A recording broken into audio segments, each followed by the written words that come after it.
word. Just teach the word and the Lord seals. And when the scriptures speak about lay hands suddenly on no man, this is why, you can't be too quick to give credit to someone, because they're a good speaker or a good reader or they're on fire. It's easy to be on fire when you're young. It's easy to be on fire when you don't have any ailments. It's easy to be on fire when you ain't lose really nothing. And, you may have lost your woman or your children or your job or just different situations. Then let's see you still be on fire like you are, like you are. You don't have any ailments, nothing's messing with you.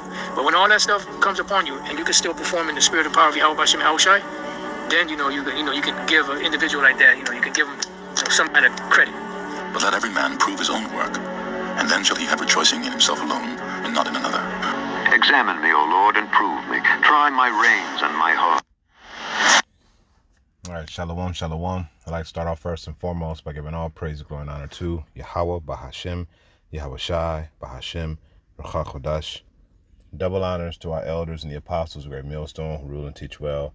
Peace, love, salutations, and blessings to those that are doing this work in truth and sincerity. This is your brother Nathaniel from GMS Camp Atlanta, coming back at you through the Spirit with another lesson. And I pray, I hope this lesson is edifying. I came across this TikTok where you have the beloved elder apostle Ramlad giving some really heavy message. And, it just made me to think about, the things that you go through, well, especially me, the things that I'm going through in my life right now, because everything that he mentioned, everything, that's what I'm going through right now. Problems with my body, within my body, my family split up, I lost my job and my source of income, just constant things happening, one thing after another, and it feels like the Lord, it gets to a point where it feels like the Lord don't even love you, It feels like you just abandoned, like, damn, I keep going through all this stuff. But through all that, you still have to press forward, And that's something that really proves your integrity, to show that you really mean it when you're in this truth, okay? Because this truth is not a cakewalk. For those who might think that it is, that it's fun, that it's something to do, that it's entertaining, it's none of that. This is serious. And when you come into this thing, there's going to come a point to where you will be tried. As a matter of fact, everyone is going to be tried. Your integrity is going to be tested. It's not going to stay the same as it is. You're not going to always have the camps that you can run to. Things are going to get very real out here very soon. And the only thing you're going to be able to lean on to is your knowledge, wisdom, and understanding. Okay? The Lord. And whatever integrity that you've been able to gain. Okay, throughout this time period, this grace period that we've had before Jacob's trouble starts, which I believe we're already in the midst, in the beginning stages of Jacob's trouble. All right. So, I take a pointer from Job. You look at Job and the Lord was putting Job through hell just to prove a point. And who knows why the Lord is doing what he do to his men. It could be to prove a point. It could be to teach you something. It could be for growth. We don't know. It could be for all those things, And that's why you have to be careful on how you look at a man and the things that he's going through, the things that the Lord are putting him through, because you don't know. Okay. Especially if you see a man that he's been in order, he's been doing his thing, and suddenly just a system of bad shit just happened to him, and it just seems like he's always in trouble for a period of time. But it was never like that before. You got to ask yourself a question. Well, he's still doing the work. His presence is still here. He's still being brotherly. He's still doing all those things that he was doing when he came in. What the hell is going on? Well, it just could be the Lord. You don't know. And I'm a witness to that. Sometimes, the Lord just puts you through things for whatever reason, for whatever purpose that he may have. And I take it from the book of Job. All right. So we're going to go ahead and we're going to grab the book of Job, the 2nd chapter, and we're going to read through it. Because, all of us is going to, when Jacob's trouble fully kick off in full gear, all of us are going to go through this. And I remember the captain of my camp, he said, You know, a lot of Jakes that we might even be standing next to right now on the highways and the byways, they're gonna say fuck it, and they're gonna go get that chip, because they ain't gonna be able to take not eating. They ain't gonna be able to take their woman nagging at them and their children starving. They're gonna want that comfort that Esau is gonna provide for them, and they're gonna bite that bullet. And I believe that that's true, because it's a hard thing to maintain your integrity when you have nothing, when you want something. You don't have a roof over your head, when you barely have food to eat, you know, and you have somebody saying, hey, we'll give you all that. That's all you got to do is take this, you see? And that's going to be a hard thing to deny when that day comes, you know? And I can see it. I can see it. So, you know, all of us are going to be tried in a very severe hell, okay? But you have to have integrity. So I'm going to go ahead and I'm going to start off with Job, the 2nd chapter. And it says, and again, there was a day when the sons of God came to present themselves before the Lord and Satan, which proves that Satan is a son of God. That's like my friends and I went to the store. You see, I am among my friends. I am a friend. I'm just expressing myself more than I am them. And that's exactly what this situation. Satan is expressed more than the other sons of God. And they said, they came, and Satan came along also among them to present himself before the Lord. And the Lord said unto Satan, from whence comest thou? And Satan answered the Lord and said, from going to and fro in the earth, and from walking up and down it. And the Lord said, Satan, hast thou considered my servant Job, that there is none like him in the earth, a perfect and upright man, one who feareth God and escheweth evil, and still he holdeth fast his integrity, although thou movest me against him. You see that? He didn't say you moved against him. He said you movest me against him. Why? Because Satan is the left hand of Yahweh Hashem Yahushai. Satan is the left hand and Yahushai is the right hand. Okay? So Satan is doing the evil that the Lord commands him to do. And that's it.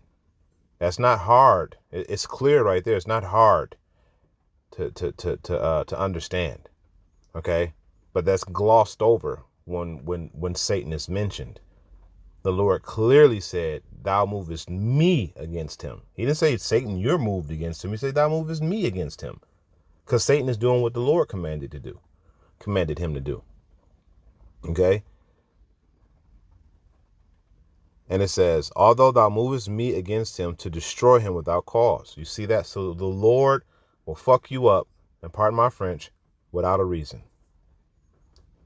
The Lord do whatever the hell he want to do. He the Lord. Now, of course, the Lord is a just power, so, you know, there may be a reason behind it, but he can do it for no reason, just because he wants to test your integrity. And that's exactly what he said. He said Job maintains his integrity. Okay, and the Lord knew he was going to maintain his integrity, right? That's verse 4. And Satan answered the Lord and said, skin for skin, yea, all that the man hath, will he give for his life. And he said, he said to the Lord, he said, put forth thine hand now. Wait a minute. I thought Satan was the one that was doing this to Job.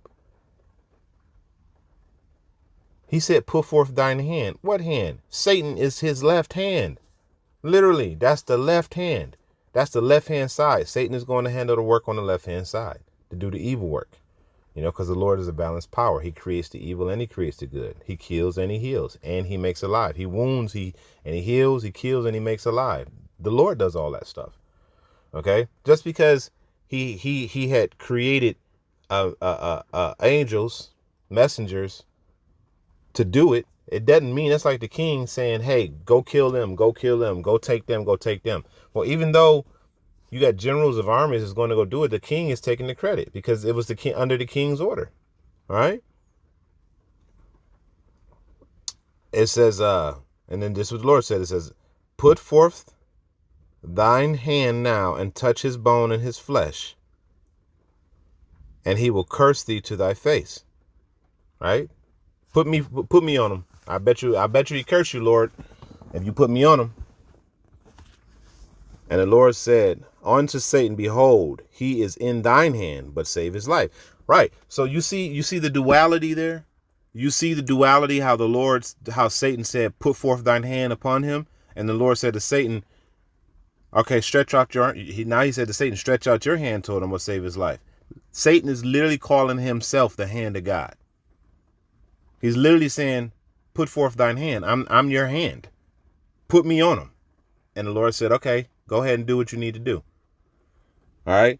So who's to say that when we start catching these hells, that we're going through things, that the Lord ain't just testing our integrity? You know, who's to say that?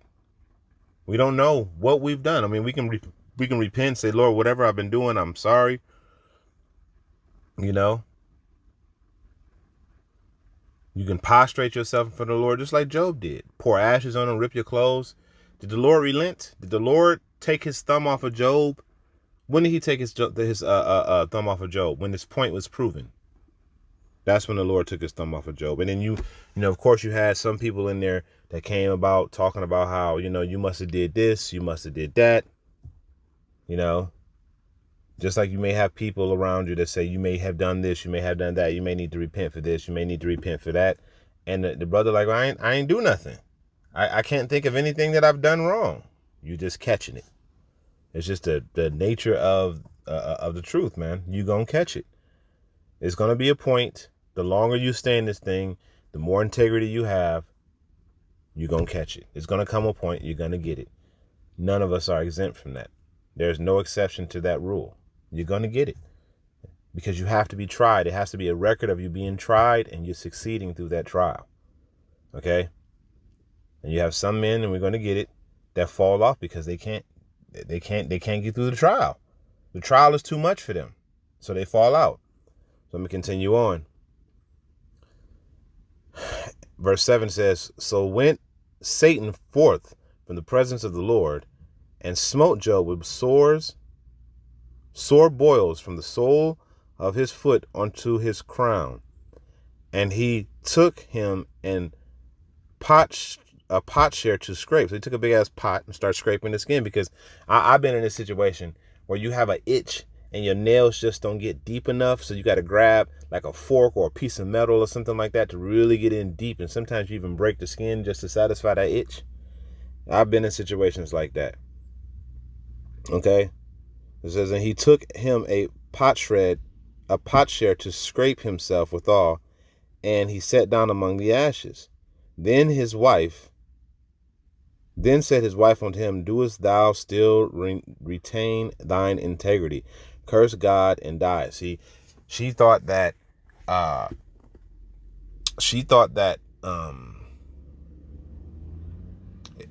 death was a better fate than what he was going through. You see?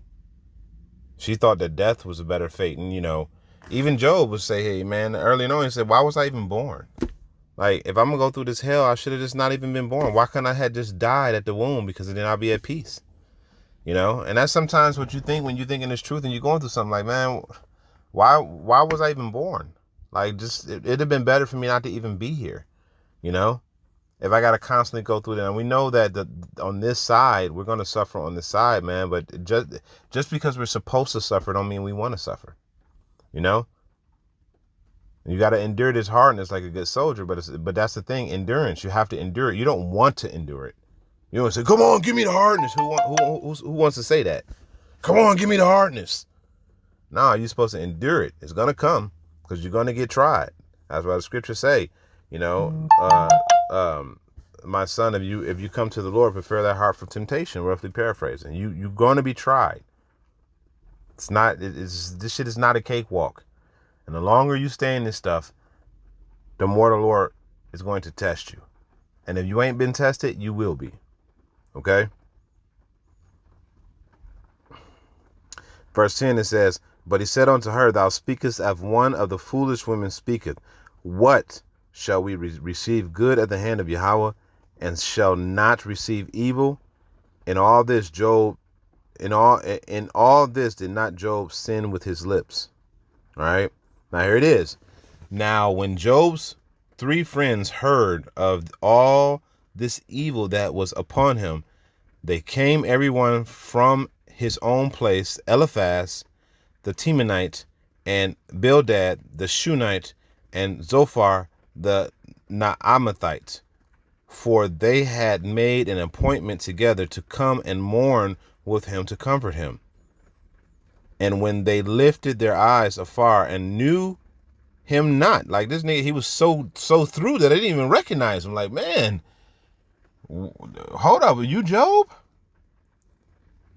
And they lifted up their voice and wept, and rent everyone his mantle, and sprinkled dust upon their head toward the heaven, and sat down with him upon the ground 7 days and 7 nights, and none spake a word unto him, for they saw that his grief was very great. They mourned with him, you know.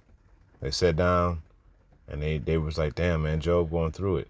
And man, sometimes, man, you know, just being a good brother really helps men through situations, man.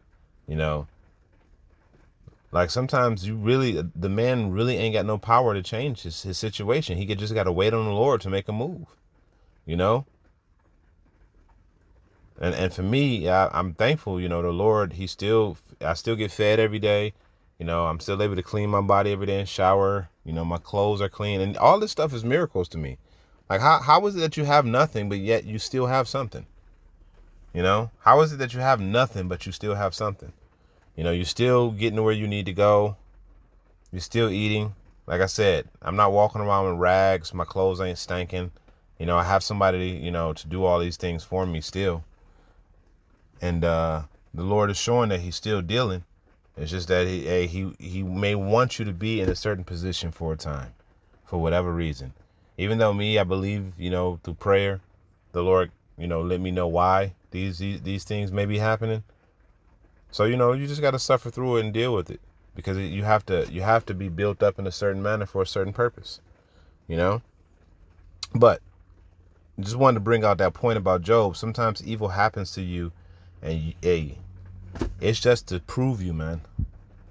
It's just to prove you, like in the beginning, Elder Apostle Ramlat, how he said, can you go through all these things and still maintain your integrity? Can you still do those things that you're supposed to do while you're going through hell? And that right there is very hard. All right. So with that, I'm going to go to Mark, the 19th chapter, the Mark, the 4th chapter, Slakia. And I'm going to like the 18th verse.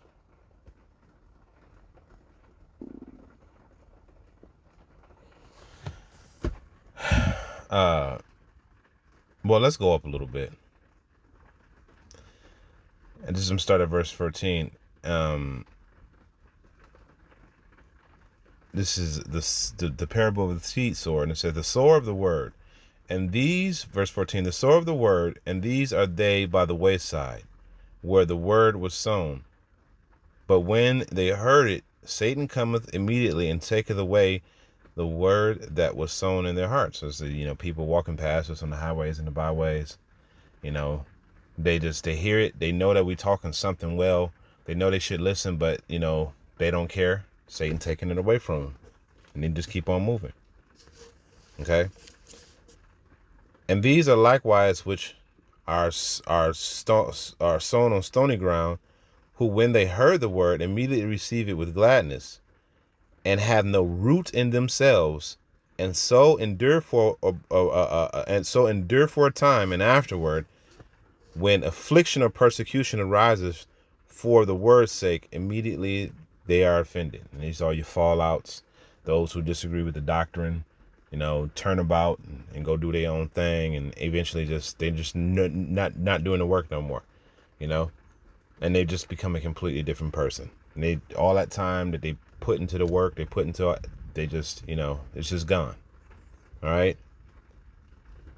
And these are they which are sown among the thorns, such as hear the word, and the cares of this world, right? The cares, like your troubles, your bills, you know, your woman tripping, you know, your physical ailments, things that you got to take care of. Those are all cares. Those are all the cares of the world. Okay. And all of us, we go through that. And those are the things that you got to power through. You see, And it says, and the deceitfulness of riches and the lust of other things enter in and choke out the word, and it becometh unfruitful. So you have those men that say, oh, I got to get my shit together. You know, I got to get this money and things of that nature. Still chasing after the bag. And even though the bag got big ass holes in it, inflation and all of this stuff, you still chasing after it, you know? And then you start concerning yourself more about prospering in Babylon, and then you do actually doing this work and serving the Lord. Not understanding the things that you read, it said that all of these things are going to pass away.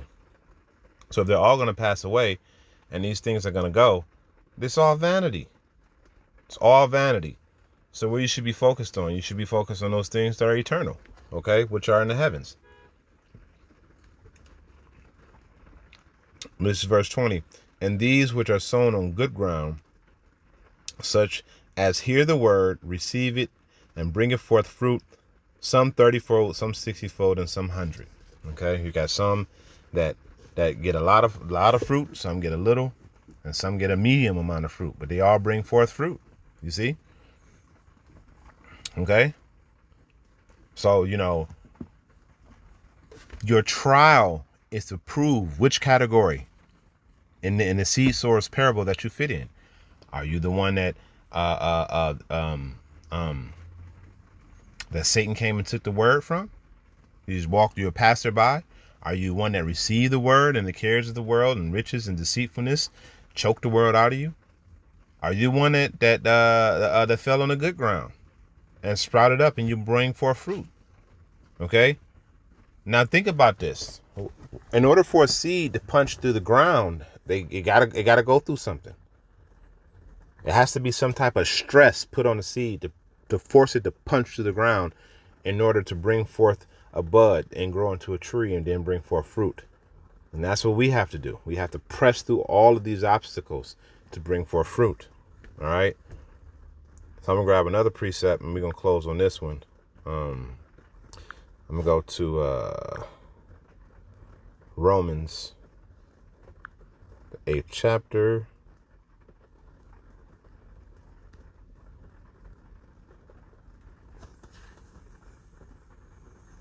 And I'm going to do, start at verse 38. It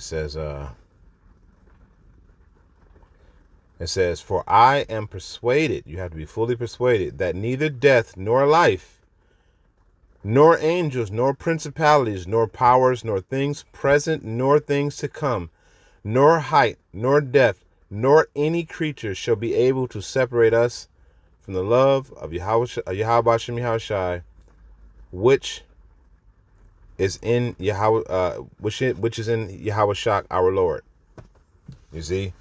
So throughout everything that you go through, throughout all of these perils that you may experience in your life, and this is that proving ground, right? Are you going to be separated from Yahweh Hashem Yahushai? What are you going to do? Are you going to push through it? Or are you going to sit there and fall and go back into the world, which a lot of men do, you know? So, you know, I just wanted to put that out there, man, you know, just do a quick lesson on that. And I pray, I hope that was edifying. With that, I'm ended off by giving all praise, glory, and honor to Yahweh Ba'ashem, Yahweh Shai, Ba'ashem Ruach HaKodesh. Double honors to the elders and Apostle Great Millstone. Till next time, I say shalom.